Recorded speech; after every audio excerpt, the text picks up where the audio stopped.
Okay. My name is Jared Brooks, and I'm here to talk about Super Bowl 44. Uh, I'm actually happy that the Colts are my team, but the Saints worked hard and they deserved it or whatever, and I'm proud of them. But lately, I've been reading comments on YouTube about how Peyton Manning's a choker and how somehow Tom Brady's better than him or whatever, and whoever's better than him, I don't know. First off, let me just say this. It was one pick. Y'all are going off of one interception. He has seven fourth quarter comebacks this 2009-2010 NFL football season. One of those of which I might like to add was against sorry ass Tom Brady and his Patriots team. I don't understand how you could even think about putting Tom Brady over Peyton Manning. Yeah, sure, he has three Super Bowl rings, whatever.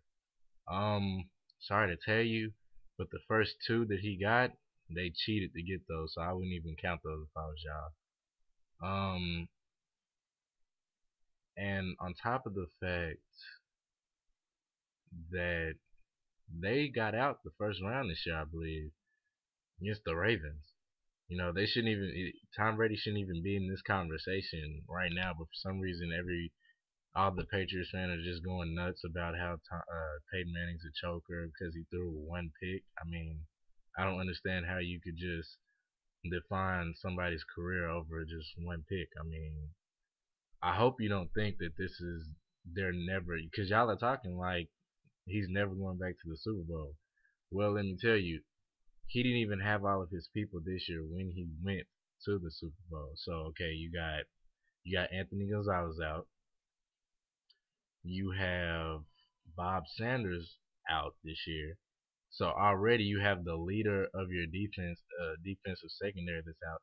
And then on top of that, his backup and two other backups that are in the secondary of the Colts defense were playing hurt in the Super Bowl. Not to mention Reggie Wayne was playing hurt and Dwight Freeney was playing hurt. So they were just not. Unfortunately, they were just not a healthy team. And if you think about it, without all of Peyton's weapons, they he still. I mean, now you got these. Now he knows that he can use those guys who stepped in for Anthony Gonzalez and sometimes Reggie Wayne during the season. Now he knows he can use them like Austin Collie.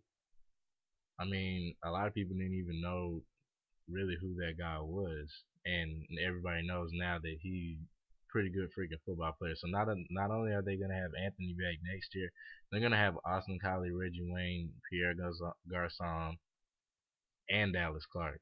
So this just adds to his list of weapons. I mean, Tom Brady has who? Randy Moss, a guy who doesn't even work hard unless the ball's coming to him. I mean, that's no attitude. That's not the attitude of a winner, in my opinion. Bill Belichick himself was an idiot. You saw that when they played the Colts this year and they lost. I'm not even gonna get into that.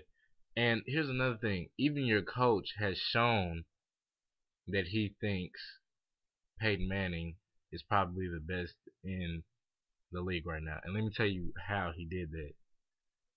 4th and 2 on your own 30-yard line. Why in the world would you go for it? A throw of all a passing play of all things.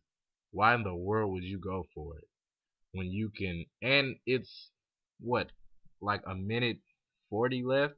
Why would you do that when you can kick, when you can punt, and your defense has been playing exceptionally well against Peyton Manning all evening, like all night. They were playing pretty good. Peyton wasn't having outstanding numbers. He was doing all right, but they stopped him for the most part. They stopped the Colts offense for the most part. So you there's not a problem with your defense. Okay, we established that. Y'all have been doing a good job against Peyton Manning. We established that. So why would you not punt the ball and make Peyton go 70 yards and just giving him 30 yards to go. I'll tell you why. He didn't want to give Peyton Manning the ball because he knew whether it was from 30 or 70, he knew that somehow Peyton was going to put that ball into the end zone, whether he had to go 99 yards. Somehow in the last minute of the game, Peyton Manning was going to put that in the end zone if Peyton got the ball back. So what Bill Belichick tried to do is get the first down in the game right there, because he knew if he didn't get the first down right there, or if he punted it, either way it go, punting, didn't get the first down, he knew he was going to lose. And a lot of y'all might say that's not the case. Well, that's what your actions show. That's what his actions basically showed. So I mean that's that. And then now people are saying Ben Roethlisberger is better. Well, I don't. Well, he's a good quarterback. As far as Super Bowls go, he beat the Seahawks. I give him credit for beating the Cardinals, but Seahawks. Okay, wow. He's a good quarterback. Don't get me wrong. I like him better than I like Tom. That's for sure. I like him way better than I like Tom Brady. That is for sure. But I mean, hey, I just don't understand. And by the way, Peyton Manning beat Ben Roethlisberger this year, and then on top of that, Ben Roethlisberger didn't even make the playoffs. So I don't even know again why y'all are putting him into this conversation when this guy didn't even make the freaking playoffs. But that's all I gotta say. I just was tired of looking on the freaking internet on the videos and seeing these crappy comments about, oh, Ben Roethlisberger's coming back next year. Oh, Tom Brady's coming back next year. Oh, Tony Romo's coming back next year. Tony, the same guy who, come on now, don't even get me started on Tony Romo. I don't even have enough time to just because Dallas fans, just because the Super Bowl is in Dallas next year doesn't mean your team's going. It doesn't. They might be going, but they're probably going to be sitting in the stands. Peyton's going back next year, and all you idiot Patriots fans, you just need to accept that because y'all just suck. I should let y'all know, and that's all I gotta say.